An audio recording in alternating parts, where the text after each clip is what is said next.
नमस्कार, इन ट्यूटोरों के हमारे YouTube चैनल में आपका स्वागत है। आज हम चर्चा करेंगे म्यूचुअल फंड्स पर रिस्क की। आप लोगों ने अक्सर सुना होगा कि mutual funds are subject to market risk. Investors are requested to read the offer document carefully before investing. यानी निवेश करने के पहले आपको जो ऑफर डॉक्यूमेंट है उसको बड़ा केयरफुली ध्यान से पढ़ लेना आवश्यक है। ऐसा सेबी अपने निवेशकों को सूचना देती है और जो म्यूचुअल फंड्स हाउसेज हैं वो अपने निवेशकों को ये जानकारी देते हैं ताकि उनकी जानकारी में रहे कि म्यूचुअल फंड में निवेश जो है वो रिस्क यानी जोखिम के अधीन है। अब म्यूचुअल फंड रिस्क में कैसे हुआ और क्यों म्यूचुअल फंड रिस्क में आता है, हम इसकी चर्चा करेंगे। म्यूचुअल फंड में बहुत सारे लोग एक साथ मिलकर जब पैसा लगाते हैं और जब कोई एसेट मैनेजमेंट कंपनी उस एसेट को मैनेज करती है और किसी उचित जगह पर निवेश करती है तो उसको म्यूचुअल फंड कहा जाता है। एक साथ कई सारे लोगों का निवेश करना म्यूचुअल यानी एक साथ निवेश करना म्यूचुअल फंड कहा जाता है। म्यूचुअल फंड में रिस्क क्यों होता है और कब आता है? तो म्यूचुअल फंड में सबसे पहला रिस्क होता है कि म्यूचुअल फंड्स की जो रिटर्न्स होते हैं यानी जब रुपया आपको वापस मिलेगा जब निवेश, दैट इज नॉट गारंटीड और अश्योर्ड प्रोडक्ट। म्यूचुअल फंड्स कभी भी गारंटीड या अश्योर्ड प्रोडक्ट नहीं है। सामान्य वस्तु जब कभी आप खरीदेंगे, बैंक में जब आप फिक्स डिपॉजिट करेंगे या पोस्ट ऑफिस की जब एनएससी लेंगे, नेशनल सेविंग सर्टिफिकेट्स, तो आपको जो पैसा मिलेगा, रुपया मिलेगा, वो एक फिक्स्ड अमाउंट होगा जो पूर्व निर्धारित होगा और वो अश्योर्ड होता है, 100% आपको वो रुपया मिलता है। परंतु म्यूचुअल फंड के केस में ऐसा नहीं है। जरूरी नहीं है कि आपने जितना पैसा लगाया है, जितना रुपया आपने निवेश किया है, वो भी वापस आपको मिलेगा या नहीं मिलेगा, क्योंकि ये निर्भर करता है मार्केट की कंडीशन पे, बाजार किस प्रकार से व्यवहार कर रहा है। दूसरा जो इसमें रिस्क होता है, इन्वेस्टमेंट का रिस्क हमेशा रहेगा। आपने जो पैसा निवेश किया है वो एक तरह से आपका इन्वेस्टमेंट है।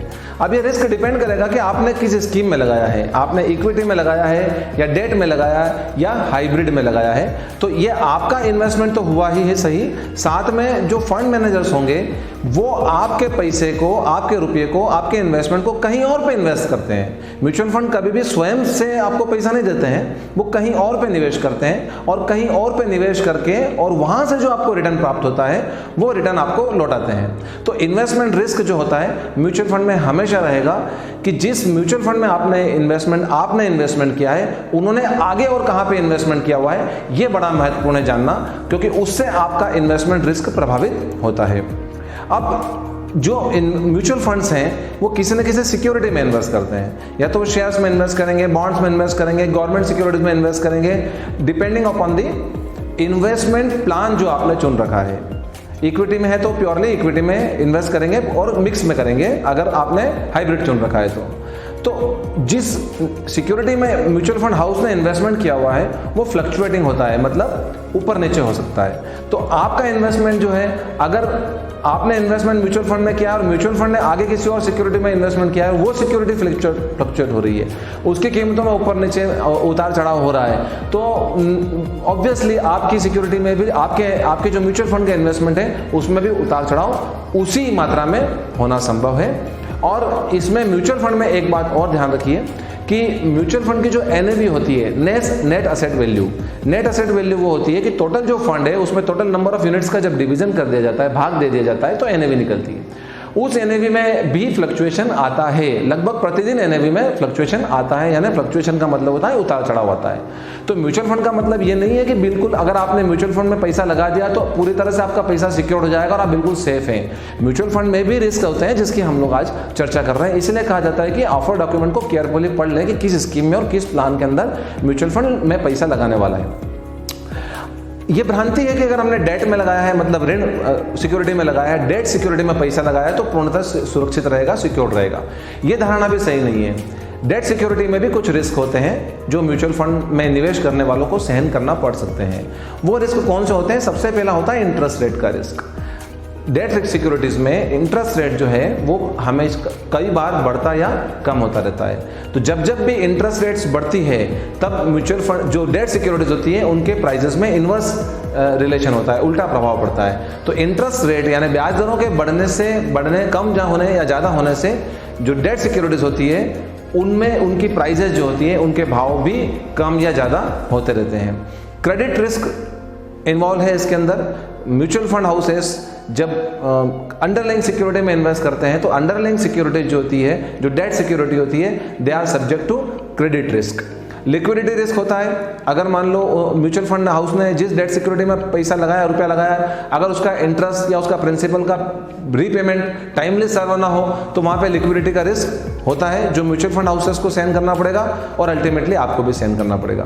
इन सब बातों के होते हुए कुछ क्वालिटेटिव पैरामीटर्स भी होते हैं जो म्यूचुअल फंड हाउसेस को ध्यान रखना पड़ते हैं, और अगर ध्यान नहीं रखा गया और इन्वेस्टर्स को ध्यान रखना पड़ते हैं, आप जैसे निवेशकों को ध्यान रखना पड़ते हैं, और अगर आप लोगों ने ध्यान नहीं रखा तो हो सकता है कि आपके म्यूचुअल फंड में आपको नुकसान होने की संभावना है, जिसको क्वालिटेटिव पैरामीटर्स बोलते हैं। जैसे एएमसी, आपको ये देखना पड़ेगा कि जो एसेट मैनेजमेंट कंपनी आपके फंड को मैनेज कर रही है, जिस म्यूचुअल फंड में आपने पैसा लगाया, उसमें जो एएमसी एसेट मैनेजमेंट कंपनी है उसका बैकग्राउंड क्या है, वो कितने साउंड है, कितने स्ट्रांग है और उसकी हिस्ट्री क्या है।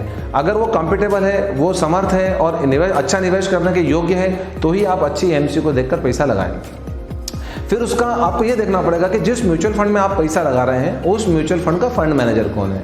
फंड मैनेजर की स्किल, उसकी एजुकेशन, उसके एक्सपीरियंस और उसके इनसाइट और उसकी कैपेसिटी और कैपेबिलिटी पर बहुत कुछ किसी भी म्यूचुअल फंड का परफॉर्मेंस निर्भर करता है। कुछ फंड मैनेजर्स अच्छा परफॉर्म करते हैं, कुछ फंड मैनेजर्स उतना अच्छा परफॉर्म नहीं कर पाते हैं। तो फंड मैनेजर की कैपेसिटी भी आपको देखना पड़ेगी कि फंड मैनेजर कौन है। अच्छा फंड मैनेजर है तो आपको रिस्क कम होगा, और अगर अच्छा फंड मैनेजर नहीं है तो आपको रिस्क ज़्यादा होने की संभावना है। उसके बाद में टाइमिंग क्या है, वो एएमसी और वो फंड मैनेजर, वो म्यूचुअल फंड क्या टाइमिंग लेकर व्यवसाय अंडरलाइंग सिक्योरिटीज में इन्वेस्ट करता है, क्योंकि म्यूचुअल फंड कभी अपने पास पैसा नहीं रखता है, वो और आगे जाके इन्वेस्टमेंट का उतारा करता है और इन्वेस्टमेंट करके वहाँ से कमा कर आपको देता है। तो उसके निवेश करने की टाइमिंग क्या है। स्टॉक मार्केट जब गिरता है और बढ़ता है तो किसी भी एएमसी को, किसी भी फंड मैनेजर को मार्केट पे निगाह रखना पड़ती है, बाजार पे निगाह रखना पड़ती है और अच्छे टाइमिंग से उसको इन्वेस्ट करना पड़ता है, सही समय पे निवेश करना और सही समय पे उस पर बाहर आ जाना। ये एक अच्छे फंड मैनेजर की निशानी होती है और एक अच्छे एएमसी के मैनेजमेंट की निशानी होती है। तो अगर आपका फंड मैनेजर और एएमसी बेटर टाइमिंग के साथ में इन्वेस्टमेंट कर रहे हैं और बेटर साइड टाइमिंग के साथ में निकाल रहे हैं तो आपको रिस्क कम होगा। जरा सा भी टाइमिंग में ऊंचा नीचा हुआ तो आपको म्यूचुअल फंड में जो है नुकसान होने की संभावना होती है। न केवल फंड मैनेजर बल्कि आपका टाइमिंग भी बहुत इंपॉर्टेंट है कि आप किस टाइम पर म्यूचुअल फंड में निवेश करते हैं। यदि बाजार ऊपर जा रहा है और बहुत ज़्यादा ऊपर जा चुका और उस समय अगर आप म्यूचुअल फंड में प्रवेश करेंगे, निवेश करना प्रारंभ करेंगे तो हो सकता है कि भविष्य में आपको नुकसान होने की संभावना हो।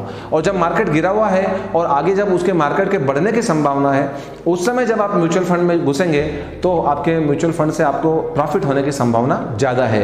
और अगर इन सब बातों से बचना है, इन सब रिस्क को और भी कम करना है, हालांकि म्यूचुअल फंड अपने आप में कम रिस्क इन्वेस्टमेंट होता है as compare to capital market में डायरेक्ट इन्वेस्टमेंट करने के।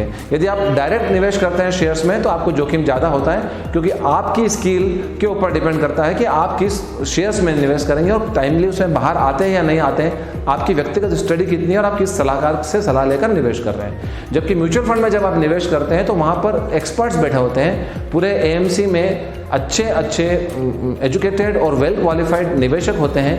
एक इन्वेस्टमेंट कमेटी होती है, वो निर्णय लेती है कि कब इन्वेस्टमेंट करना और कब बाहर आना है। तो अगर आप व्यक्तिगत इन्वेस्टमेंट करते हैं तो ज़्यादा रिस्की है। म्यूचुअल फंड में इन्वेस्टमेंट व्यक्तिगत निवेश के बजाय कम रिस्की होता है। परंतु यदि म्यूचुअल फंड में रिस्क को और कम करना चाहते हैं तो आप एसआईपी का मार्ग ले सकते हैं, सिस्टमेटिक इन्वेस्टमेंट प्लान जो होता है, जिसमें आप मंथली या क्वार्टरली आप एक अमाउंट तय करके जब आप सिस्टमेटिकली इन्वेस्ट करेंगे तो लॉन्ग टर्म में आपको जो एवरेजिंग का जो बेनिफिट मिलेगा, मार्केट के फ्लक्चुएशन में एवरेजिंग हो जाती है और उस एवरेजिंग से होने वाला जो बेनिफिट है वो आपका मैक्सिमम होगा। तो अगली बार जब कभी भी आप म्यूचुअल फंड में इन्वेस्टमेंट करें तो सबसे पहले आप उस ऑफर डॉक्यूमेंट को पढ़ें, ऑफर डॉक्यूमेंट के की पॉइंट्स पढ़ें और उसको देखकर ही इन्वेस्टमेंट कीजिए। तो म्यूचुअल फंड में एनएवी क्या होती है, ऑफर डॉक्यूमेंट क्या होता है, क्रेडिट रिस्क क्या है, लिक्विडिटी रिस्क क्या है, ये सब जो टेक्निकल बातें हैं हम हमारे आने वाले किसी वीडियो में आपके साथ में चर्चा करेंगे। और आपको विस्तार में उसके बारे में बताएंगे कि कैसे आप इन सब पैरामीटर्स में एनालिसिस करके अपने इन्वेस्टमेंट को और अधिक सुदृढ़ स्ट्रांग बना सकते हैं, ताकि आपको नुकसान होने की संभावना कम हो जाए। तो इसी प्रकार के निवेश से संबंधित, व्यवसाय से संबंधित और वित्तीय विषयों से संबंधित नए नए और अच्छे महत्वपूर्ण अपडेट्स और जानकारियों के लिए आप हमारे YouTube चैनल पर जुड़े रहिए। हमारे YouTube चैनल को सब्सक्राइब भी कीजिए, लाइक भी कीजिए और शेयर भी कीजिए। स्टॉक मार्केट से रिलेटेड और वित्तीय मार्केट से रिलेटेड और अच्छी जानकारियों के लिए आप हमारी वेबसाइट को भी विजिट कीजिए www.infuturo.in। Thank you.